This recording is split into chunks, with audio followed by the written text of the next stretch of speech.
Oke, kalau saya sebut kata Bitcoin, apa sih yang langsung kepikiran sama Anda? Pasti berita soal harganya yang naik gila-gilaan, terus tiba-tiba anjlok, iya kan? Tapi, gimana kalau saya bilang, di balik semua drama harga itu, sebenarnya ada sebuah revolusi yang lagi berjalan. Nah, itulah yang mau kita kupas tuntas hari ini.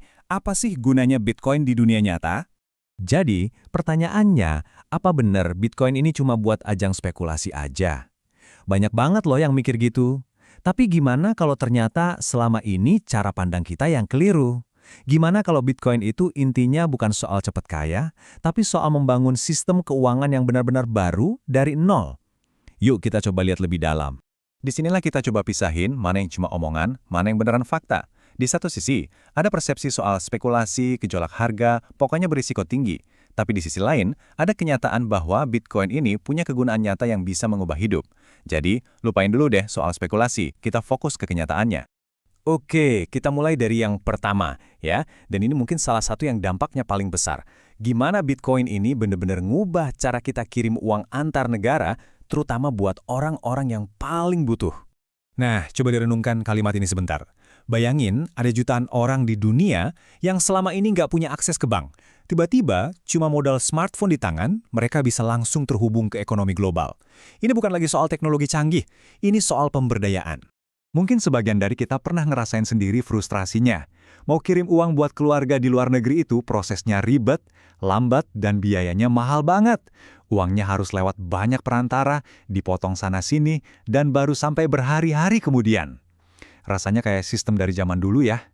Angka ini kelihatannya kecil ya, 2-8%. Tapi jangan salah, buat keluarga yang hidupnya bergantung dari uang kiriman, penghematan segitu tuh besar banget artinya. Itu bisa jadi uang sekolah anak, atau belanja bahan makanan buat seminggu penuh. Dampaknya nyata sekali. 1-5 hari. Coba bayangin deh, di zaman sekarang kita bisa video call sama orang di ujung dunia lain dalam sekejap. Tapi uang kita butuh waktu hampir seminggu buat sampai. Kalau ada keadaan darurat, nunggu selama itu kan bukan pilihan. Nah, sekarang bandingkan sama ini. Detik. Bukan lagi hitungan hari atau bahkan jam, tapi detik. Inilah kekuatan Bitcoin. Mengirim uang jadi semudah kita ngirim email. Langsung, tanpa batas, dan nyaris instan. Oke, dari urusan transfer global yang besar, sekarang kita geser ke hal-hal yang lebih dekat sama kita.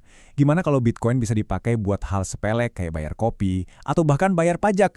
Ini bukan lagi cuma angan-angan, ini udah kejadian loh sekarang.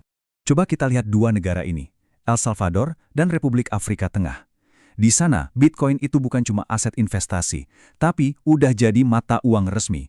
Ini sebuah eksperimen yang berani, biasanya dilakukan di negara-negara yang punya masalah sama stabilitas mata uang mereka atau kesulitan akses perbankan. Tujuannya simple, kasih warga pilihan buat bisa beli kebutuhan pokok atau bayar tagihan langsung pakai Bitcoin. Tapi, jangan salah, adopsi kayak gini bukan cuma cerita dari negara berkembang. Kita terbang yuk ke jantung Eropa, ke kota Lugano di Swiss. Mereka punya rencana super ambisius yang disebut Plan B. Intinya, mereka mau mengintegrasikan kripto ke dalam semua aspek kehidupan kota. Dan lihat deh seberapa serius mereka. Di Lugano, Anda bisa bayar pajak, bayar denda parkir, bahkan bayar uang kuliah pakai Bitcoin dan kripto lainnya. Jadi ini bukan main-main atau sekedar gimmick ya, ini adopsi yang benar-benar terstruktur sampai ke tingkat pemerintahan. Dan ini nggak cuma berhenti di urusan sama pemerintah aja. Ada lebih dari 350 bisnis lokal di sana. Mulai dari kafe tempat Anda ngopi pagi, sampai restoran buat makan malam, semuanya udah nerima pembayaran kripto. Artinya, udah tercipta sebuah ekosistem nyata di mana uang digital ini benar-benar dipakai buat transaksi sehari-hari. Anda mungkin jadi bertanya-tanya, tunggu dulu gimana caranya bayar kopi pakai Bitcoin kalau katanya transaksinya lambat dan mahal? Nah, jawabannya ada di sini. Lightning Network. Gampangnya anggap aja ini kayak jalur tol khusus di atas jaringan utama Bitcoin. Jalur ini dirancang supaya transaksi kecil-kecil bisa jadi super cepat dan biayanya murah banget. Inilah teknologi kuncinya. Nah, sekarang kita lihat dua dunia yang kelihatannya beda banget. Gimana ceritanya satu teknologi yang sama bisa dipakai untuk ngirim bantuan kemanusiaan darurat, sekaligus jadi aset simpanan buat perusahaan-perusahaan raksasa. Yuk kita bedah. Ini benar-benar mengubah total cara kerja bantuan darurat. Coba bayangin, donasi dari manapun di seluruh dunia bisa langsung sampai ke lokasi bencana dalam hitungan detik tanpa harus melewati birokrasi bank yang berbelit-belit dan lambat. Di saat nyawa jadi taruhannya, kecepatan seperti ini harganya tak ternilai. Terus, di sisi yang lain, kita lihat perusahaan-perusahaan besar kayak MicroStrategy dan Tesla melakukan hal yang cukup radikal. Mereka menyimpan sebagian uang kas perusahaan dalam bentuk Bitcoin. Kenapa? Karena mereka melihat Bitcoin ini seperti brankas digital atau yang sering disebut emas digital. Logikanya begini, saat mata uang biasa kayak dolar atau rupiah bisa terus dicetak dan nilainya tergerus inflasi, Bitcoin yang jumlahnya terbatas cuma 21 juta keping ini dianggap sebagai pelindung nilai aset mereka.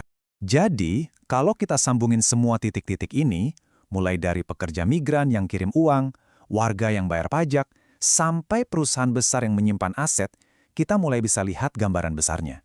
Ini ternyata bukan lagi cuma soal mata uang digital, ini soal pergeseran fundamental tentang cara kita memandang dan memindahkan nilai itu sendiri.